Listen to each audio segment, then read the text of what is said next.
16 things Japanese people throw away from home that you still keep. Look around your home. There are probably things sitting in your drawers, closets, cabinets, and shelves that you haven't used in years. But you keep them anyway, not because they are valuable, not because you love them. You keep them because they remind you of the past, because someone gave them to you, because throwing them away feels wasteful, or because you keep telling yourself, maybe I'll need this someday. Japanese-inspired approaches to home organization offer a different perspective. Your home should make space for the life you're living now, rather than becoming a warehouse for your past. Here are 16 things worth reconsidering. Expired medications and old vitamins. Check your bathroom cabinet. You may find expired painkillers, old vitamins, leftover prescriptions, or medicine from illnesses you haven't had in years. Once something has expired or is no longer needed, keeping it around doesn't make your home more useful. It simply adds another forgotten item to manage. Your medicine cabinet should support your current health, not preserve reminders of every illness you've ever had.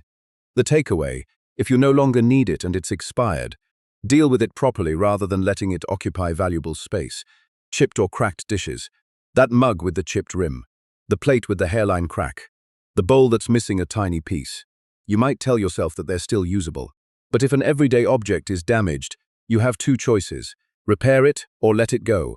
The Japanese art of kintsugi offers one beautiful example of repairing broken pottery rather than hiding its imperfections. But if something can't, or shouldn't, be repaired, there's no reason to keep pretending it's perfectly fine. The takeaway: your everyday surroundings deserve to feel cared for. Worn-out towels and linens. Open your linen closet. How many towels are rough, threadbare, stained, or barely absorbent anymore? How many sheets are being kept? Just in case. Old linens can often be repurposed as cleaning cloths before they're finally discarded. But they don't need to spend years occupying your closet. The takeaway: keep enough for the life you actually live, not an imaginary future that may never arrive. Mystery cables and obsolete electronics. Few drawers reveal clutter as quickly as the dreaded electronics drawer. Old phone chargers. Cables for devices you no longer own. Random adapters. Remote controls for electronics that disappeared years ago. If you can't identify what a cable belongs to, ask yourself whether it's realistically going to be useful again.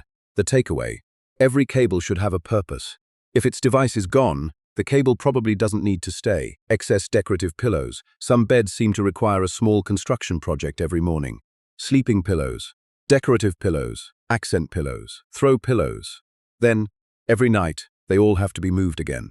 A simpler bedroom can mean less daily maintenance and fewer visual distractions. The takeaway: if a decorative object creates more work than value, question whether you actually need it. Books you've been meaning to read. Look at your bookshelf. How many books have been sitting there for years, untouched? Japan even has a word for accumulating unread books: tsundoku.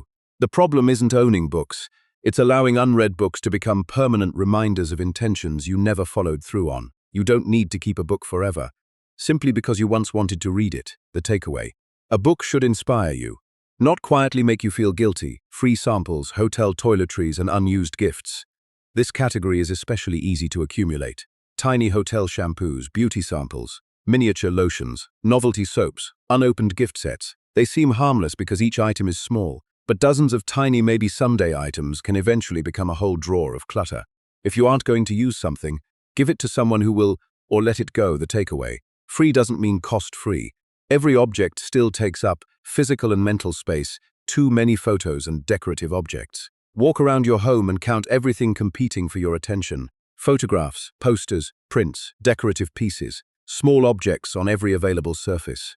Japanese aesthetics often emphasize restraint and intentional display rather than filling every empty space. The idea isn't that your home should be empty. It's that the things you choose to display should have room to matter. The takeaway: empty space isn't wasted space. Sometimes it is what allows the things you love to stand out. Multiple versions of the same tool. How many spatulas do you really need? How many can openers? How many wooden spoons? How many cutting boards? Duplicates often accumulate gradually, until your drawers become difficult to navigate. Instead of owning 5 mediocre versions of something, consider keeping the one you genuinely reach for. The takeaway: more doesn't automatically mean more useful. Gifts from people who are no longer in your life. This one can be difficult. Maybe it's something from an ex-partner, an old friend, a former colleague, Someone with whom you no longer have a relationship. You may keep the object because it's attractive or because throwing away a gift feels wrong, but you're allowed to recognize that an object's emotional meaning can change. The takeaway: you don't have to preserve every relationship by preserving every object associated with it. Wedding gifts you've never used, fine china, crystal glasses, specialty kitchen equipment. That appliance attachment you've never even taken out of the box. Sometimes we keep wedding gifts because they represent the life we thought we'd live. But if years have passed and you've never used something, it's worth asking whether you're keeping the object or the expectation attached to it. The takeaway: your real life deserves more space than the life you once imagined. Journals filled with painful memories, old diaries can contain deeply personal experiences. Grief, breakups, depression, difficult periods of your life. You might keep them because they are part of your history. But you don't necessarily need to keep every physical record of everything you've survived. The important thing is what you learned and how you've grown. The takeaway: your memories belong to you. They don't have to remain stored in every object that documents them. Clothes that no longer represent you, open your closet. You'll probably find clothes that don't fit anymore, and clothes that fit perfectly well but belong to an older version of yourself. Old work clothes. Clothes from a former lifestyle. Outfits for hobbies you abandoned years ago. Clothing can become a physical record of who we used to be. Instead, ask, does this belong to the person I am today? If not, it may be time to release it. The takeaway: your wardrobe should support your current identity, not preserve every previous version of you. Memorabilia from an ex-partner, photographs, letters, jewelry, souvenirs, clothes, objects from trips you took together. These things can carry powerful emotional associations. Long after a relationship ends, you don't have to throw everything away immediately. But if something repeatedly pulls you backward, ask whether keeping it is helping you heal or keeping the relationship psychologically alive. The takeaway: moving forward sometimes requires creating physical space for the future. Inherited belongings you don't actually want. This may be the hardest category of all. When someone we love dies, their possessions can feel sacred. We may keep their dishes, clothes, furniture, books, or jewelry, because letting go feels like letting go of them. But a person's significance isn't contained inside their possessions. You can love someone deeply without keeping everything they owned. If an inherited item isn't meaningful or useful to you, consider passing it to someone who will appreciate it, donating it, or finding another respectful way to release it.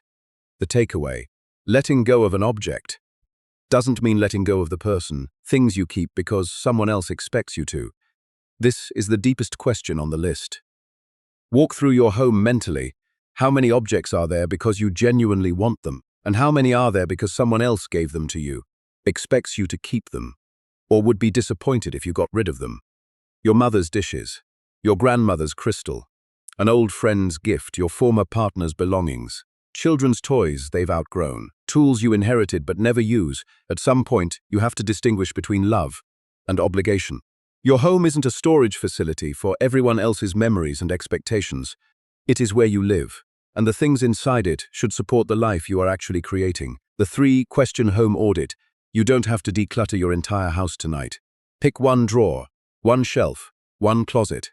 Then ask 3 questions about every object. Would I buy this today? If you saw it in a store right now, would you willingly spend money on it? Does this belong to my present or my past? Does it represent who you are now or someone you used to be? If I removed it today, would my life be worse or lighter? If getting rid of it would make your home easier, calmer, and more functional, that tells you something. Your goal isn't to own as little as possible. It's to make sure what you own has a reason to be there. Because sometimes, the most valuable thing you can add to your home is space. Which of these 16 things are you still keeping? Tell me the number in the comments.